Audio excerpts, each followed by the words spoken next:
హుస్నాబాద్ పట్టణంలో నూతన పురపాలక సంఘ భవనాన్ని రవాణా బీసీ సంక్షేమ శాఖ మంత్రి పొన్నం ప్రభాకర్ ప్రారంభించారు. మంత్రి పొన్నం ప్రభాకర్కు పురపాలక సంఘం పాలకవర్గం ఘనంగా స్వాగతం పలికారు. నూతన మున్సిపల్ కార్యాలయం ప్రారంభోత్సవం సందర్భంగా పాలక వర్గానికి శుభాకాంక్షలు తెలిపారు. పార్లమెంటు సభ్యుడిగా ఉన్నప్పుడు హుస్నాబాద్ చెమ్మికుంట మున్సిపల్ పెండింగ్లో ఉన్న పనులు పూర్తి చేసి ప్రారంభించుకున్నామని అన్నారు. ప్రజల సమస్యల పరిష్కారం కోసం ఈ కార్యక్రమం వేదిక కావాలని, వచ్చే ప్రజలకు మార్గదర్శకంగా అధికారులు వ్యవహరించాలని అన్నారు.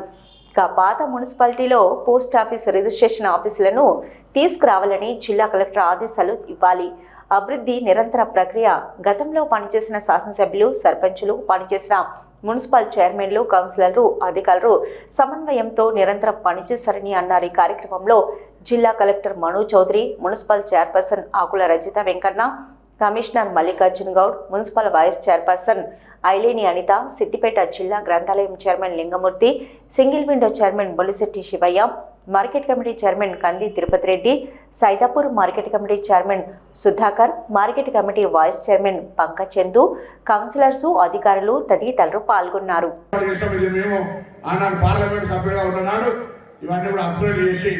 ఏర్పాటు చేయడం జరిగింది.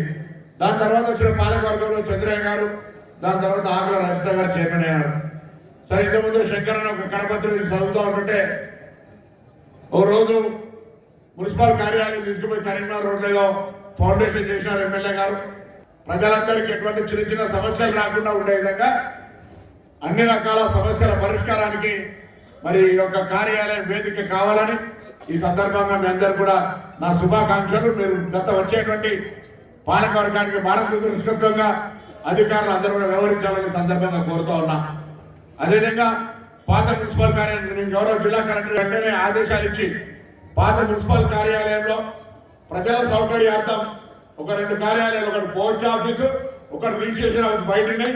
అవి తెచ్చి ఇక్కడ పెడితే అందరికి ఉపయోగపడుతుందని మీరు అందరూ ఒప్పుకుంటే ఆ 2 కార్యక్రమాలను ఇక్కడ అందుబాటులో తీసుకొచ్చేది ప్రైవేట్ బిల్డింగ్లు ఉన్నాయి కాబట్టి పోస్ట్ ఆఫీస్ ఒకటి, దాని తర్వాత రిజిస్ట్రేషన్ ఆఫీస్ని ఓల్డ్ బిల్డింగ్ తీసుకొచ్చే కార్యక్రమం తీసుకుందామని మనం చెప్తాం.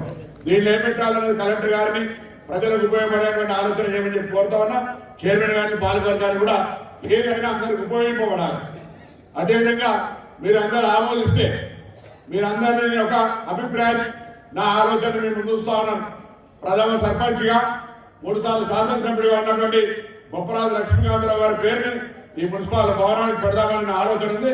మీరు అందరూ ఒకవేళ పాలకవర్గంగా ఆమోదింపజేస్తే ప్రజలందరూ కూడా ఆమోదించదు. కానీ మొన్ననే విగ్రహాన్ని ఆవిష్కరించినప్పుడు వాళ్ళ కుటుంబాన్ని అడిగినాం, ఆ బంగ్లా ఎక్కడ తీసుకుంటే తప్పదు కదా, దగ్గర నాకు అడుగుతలే. ఈ భవనానికి ఆయన పేరు పెట్టుకుంటే ఆ బిల్డింగ్ కలర్ వేసి లైబ్రరీ పెట్టుకున్నట్లయితే బాగుంటుంది. కాబట్టి ఆ బిల్డింగ్ ఎట్లనే కాదు, ఈ బొప్పరాజు లక్ష్మీకాంతరావు గారి కుటుంబ వారసత్వ ఆస్తి కాదని హుస్నాబాద్ ప్రజల ఆస్తిగా దాన్ని మనమందరం కూడా డిసిజన్ చేసుకొని అది వాడుకుందామనే మాట సందర్భంగా నేను మనవి చేస్తూ, అది కూడా ఒక ప్రతిపాదన అందరు గట్టిగా చప్పట్లు కొట్టి ఆమోదిస్తే దాన్ని కూడా గౌరవ జిల్లా కలెక్టర్ గారు ఒక ఆమోదం కావచ్చు, కమిషనర్లు కావచ్చు, అందరూ కూడా ప్రజల సహకారంతో, అధికారుల యొక్క సమన్వయంతో అభివృద్ధి అనేది నిరంతర ప్రక్రియ కొనసాగుతోంది. మీ అందరూ ఆశ్చర్యం శాసనసభ్యుడిగా అయిన తర్వాత నా వంతు ప్రయత్నంగా 4 జిల్లాలకు కేంద్రంగా హుస్నాబాద్ ఉంది. పక్కన పోతే కరీంనగర్, ముందు పోతే హన్మకొండ, కుడి పోతే జనగామ, వెనుకకు సిద్దిపేట, 4 జిల్లాల మధ్యలో ఉన్న ఇది ఒక ప్రధానమైన కేంద్రం మారాలని అనేక రకాల కార్యక్రమాలు తీసుకొచ్చే విధంగా ప్రయత్నం, ప్రణాళికలు తయారు చేసే ముందుకు పోతా ఉన్నాం. తప్పకుండా మీ అందరి సహకారంతో భవిష్యత్తులో టూరిజం ప్రకారంగా, పరిశ్రమల ప్రకారంగా, వ్యవసాయ ప్రకారంగా, ఉపాధి, వైద్యం అన్ని రకాలుగా ఈ ప్రాంతానికి చుట్టుపక్కల నుంచి కూడా ఇక్కడికి వచ్చే విధంగా హుస్నాబాద్ ప్రాంతాన్ని ఎదుగేయడానికి నా యొక్క ప్రయత్నం చేస్తానని మాట కూడా ఈ సందర్భంగా మనం చేస్తా ఉన్నా. దయచేసి ఈరోజు ఇంకా ఏదైనా అంశాలు ఉంటే కూడా వాళ్ళందరూ తప్పకుండా కొంతమంది చెప్పినట్టుగా కొన్ని అంశాలను మనం ఆలోచన చేయాలి.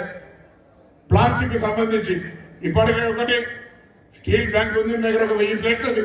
హుస్నాబాద్లో ఇలా ఒక తీర్మానం చేసుకోండి. భవిష్యత్తులో ఏ ఫంక్షన్ హాల్లో, ఏ ఇంట్లో ఎవరు ఫంక్షన్ చేసుకున్నా మున్సిపాల్ దగ్గర అప్లికేషన్ పెట్టండి. దానికి సంబంధించిన ఒక రూల్స్ విధానం పెడతారు. కమిషనర్ హ్యాండ్ ఓవర్ చేసుకొని వెయ్యి సరిపోవాలనుకుంటే ఇంకొక 10 లక్షల రూపాయలు ఎక్కడన్నా సిఆర్ఆర్ నుంచి ఎవరైనా ఇప్పిస్తాం.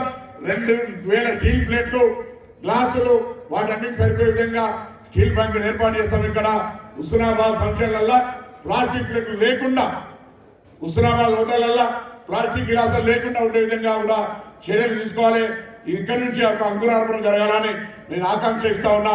దానికి అనుకూలంగా ముందుకు చర్యలు తీసుకోమని సందర్భంగా కోరుతా ఉన్నాం. ఇది కాక సుందరీకరణ కావచ్చు, సుందరీకరణతో పాటుగా మౌలిక సదుపాయాలు కావచ్చు. మౌలిక సదుపాయాలలో మనం వర్షం చూసినాం, చాలా ఇబ్బందికరమైన పరిస్థితి ఉంది. దానిపైన కూడా ఒక అనుభవజ్ఞులైనతో ఒక ఏజెన్సీ తోటి పట్టణంలో డ్రైనేజ్ సిస్టాన్ని అవసరమైతే 10-15 కోట్ల రూపాయలు తెచ్చైనా దానికి సంబంధించి ఒక మొత్తం సమగ్ర డ్రైనేజీ సిస్టమ్ ఎక్కడ కూడా నీళ్లు ఇళ్లకోకుండా, నీళ్లు రోడ్ల మీద ఎక్కువ ఇబ్బంది కలిగే విధంగా ఉండకుండా, వర్షం పడ్డప్పుడు తప్పదు కానీ ఇళ్లలోకి వచ్చి అందరికి ఇబ్బంది కలిగించే పరిస్థితి రాకుండా ఉండడానికి వాటికి కూడా నిధులు తెచ్చే విధంగా ఒక ప్రణాళిక తయారు చేస్తా ఉన్నాం. ఇప్పటికే రోడ్డు మీద కూడా మెయిన్ రోడ్డు మీద షాపులలోకి నీళ్లు పోయే పరిస్థితి ఉంటే అది రాకుండా ఉండడానికి ఉన్నత స్థాయి అధికారులు తీసుకొచ్చి దాని నిర్మాణంలో ముందే జాగ్రత్తలు తీసుకున్నాం. ఇవన్నీతో పాటుగా ఉపాధి అవకాశాలు పెరగాలని పట్టణంలో ఉన్నటువంటి వాళ్ళు కానీ ఈ నియోజకవర్గంలో ఉన్నటువంటి వాళ్ళకి సెటిల్ను అనేక రకాల ట్రైనింగ్ ఇస్తారు. ఇక్కడ ఉన్నటువంటి అక్కా చెల్లెళ్ళు, అదే మహిళా సంఘాల గ్రూపులు చాలా మంది చాలా రకాలుగా శిక్షణ పొందేటువంటి ప్రయత్నం చేయండి. తప్పకుండా వాళ్ళ మందం వాళ్ళు సన్నీళ్ళకి వేణీళ్ళు సన్నీళ్ళుగా ఉండేటువంటి ఉపాధిని సెల్ఫ్ ఎంప్లాయ్మెంట్గా చేసుకునేటువంటి అవకాశం ఉంది. మెడికల్ అండ్ హెల్త్ ప్రకారంగా కూడా ఇప్పుడు 100 పడకలు 50 నడుస్తూ ఉంది, ఇంకా 50 ప్రారంభించుకోవాలి. అది ప్రారంభించుకోక ముందే ఇంకొక 150 పడకలు తెచ్చాం. 250 పడకలతోటి హుస్నాబాద్ ప్రాంతం అంతా కూడా వైద్యపరంగా బాగుండాలని ఆలోచన చేస్తా ఉన్నాం. డిగ్రీ కాలేజీలో పీజీ కోర్సులు తేవాలనుకుంటున్నాం. టూరిజం ప్రకారం అభివృద్ధి చేయాలనుకుంటున్నాం. ఒక ఇండస్ట్రియల్ పార్క్ అనుకుంటున్నాం. స్కూల్లో కూడా మొన్ననే కలెక్టర్ గారు ప్రత్యేక చొరవ తీసుకొని రోబోటిక్ ఇతరత్ర సాంకేతికమైనటువంటి అంశాలు తీసుకొచ్చినారు. ఇవన్నీ జరుగుతూ ఉన్నాయి. జరుగుతున్నప్పుడు వ్యవసాయం లేదా ఇతర ఉపాధి అవకాశాలు కూడా మెరుగుపడాలి. అది మత్స్య సంపద కావచ్చు లేదా ఇతరత్ర కుల వృత్తులకు సంబంధించి కావచ్చు, అన్నింటినీ ప్రోత్సహించే విధంగా చర్యలు తీసుకుంటామనే మనవి సందర్భంగా మనవేస్తూ ప్రభుత్వం కూడా మీరు చూస్తూ ఉన్నారు, సోషల్ వెల్ఫేర్ స్కూళ్ళలో ఉన్న పిల్లలకు సంబంధించి మెస్ ఛార్జీలు పెంచింది, లేదా అధ్యాపక వర్గాలకు సంబంధించిన నియామకాలు చేస్తూ ఉన్నారు. రకరకాల అనేక కార్యక్రమాలు జరుగుతూ ఉన్నాయి. ఇంకా ఏదైనా కూడా ఎప్పుడు కూడా అభివృద్ధి అనేది నిరంతర ప్రక్రియ. కొన్ని జరగకపోవచ్చు, కొన్ని జరగాల్సినవి ఉండొచ్చు. దయచేసి నేను శాసనసభ్యుడిగా అందరికీ రాజకీయాలకు అతీతంగా విజ్ఞప్తి చేస్తున్నా. ఏదైనా ఈ ప్రజలకు ఉపయోగపడే కాగితం మీద ఉంటే నాకు ఇవ్వండి, తప్పకుండా దాన్ని పరిశీలన చేసి నేను దీన్ని సాధించుకోవడానికి ప్రయత్నం చేస్తాను. కొన్ని అయితే కొన్ని కావు, కానీ మ్యాక్సిమం చేయడానికి మీ అందరి ఆశీర్వచనంతో ఎంపిక కాబట్టి నేను హుస్నాబాద్ ప్రాంతంలో భవిష్యత్తులో అనేక సమస్యలు పరిష్కరించాలనేటువంటి ఒక లక్ష్యంగా ముందుకు పోతున్నామా అన్న మాట మనవి చేస్తూ ఈరోజు అందరూ కూడా మా దగ్గర కూడా కొంత బాధ్యతలు పెరుగుతా ఉన్నాయి. బాధ్యత